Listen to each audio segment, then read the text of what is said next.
Welcome back to our podcast. My name is Chandanpreet Singh, and here's my podcast partner, Mr. Armand Daliwal. So today we are diving into something that's always stirred up quite a conversation: the iconic style of SS uniforms. Now I know talking about the Nazis uniform might not seem like the most casual topic, but hey, bear with me, okay? There is a lot more than meets the eye. Let's roll back a clock bit. Picture the early 20th century, a time when military uniforms were a mismatch. So of the colors and designs in Germany, then boom, World War One starts, and it hits suddenly. They practically become the name of the game. So trench warfare called the simpler, less flashy uniforms out when the elaborate gets up in the game practically a mass produced simplified attire. Fast forward to rise of the Nazis party in the 20s to 30s to got the armament program pumping money into the German military. So they're gonna make the military more powerful and they're gonna make it stylish and whatever. So and guess what? The uniform starts getting an upgrade. They are no longer just practical, they are stylish. Well, at least the SS uniforms were. So now let's dig deeper into the details. These uniforms were not just about the color of black and the eye-catching symbols. They are loaded up with the subtle distinctions. Ever noticed the Iron Cross on the chest? That was a badge of the honor. Those who battled with the Germany against Russia, so they won that the Iron Cross. So and if you look closely at the shoulders, you could decode the ranks. They have a different kind of ranks the every soldier have. So stars adorned with the stones denoted the master or observant, while the orange piping was not just a pop of color. It indicates the fast of the military police. So you can easily find who's with the military police or who's with the army. So speaking of the military police, they were easy to spot. They didn't just have the orange piping, they also have a different badge on their sleeves, symbol of screamed armed with the military police. So and down on the sleeve you can find the different like volunteer shields. They represent from which country and which department they belongs to.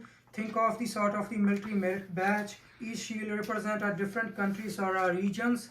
So where these soldiers volunteer the service. Take Holland for example. Their shield was proudly displayed on the rest of their uniform. So now I'm gonna talk about the uniforms, like who made it and who was the designer of these uniforms. So basically there was a big myth like Hugo Boss designed the uniforms, but that's not true.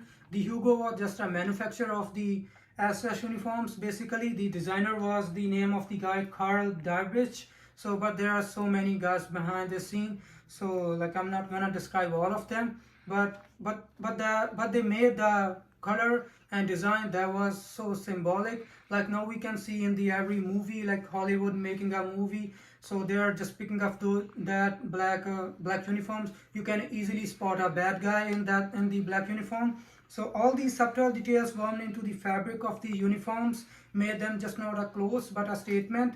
They were not just about a style, they were about the identity, honor, and sometimes the stories of soldiers who wore them.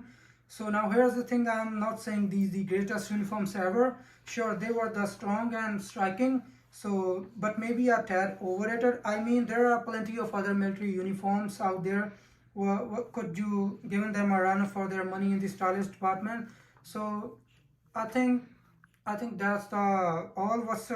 What's your take on it though? Have you ever looked at those uniforms and thought, wow, those are actually pretty stylish? So or do you reckon them they're hyped up for no reason?